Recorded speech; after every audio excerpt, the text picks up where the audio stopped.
Hello hello, good morning. তো সকাল সকাল ঘুম থেকে উঠে গেছিলাম পূজার বাড়িতে। পুজো তো অনেকক্ষণ আগেই শুরু হয়ে গেছিলো, সেই 8টার সময়। আমি গেছি অনেক লেট করে।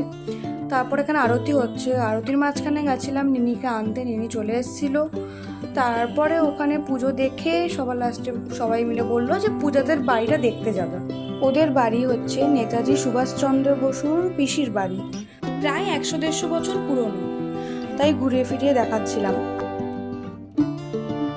আর এই হচ্ছে পূজাদের বাড়ির ঠাকুর দালান। এখানেই আগে পুজো হতো, কিন্তু দালানটা ভেঙে যাওয়াতে এখন আর হয় না। আর এই ছিল মায়ের বেদি, এখানেই পুজোটা হতো, এখানেই মা বসতো।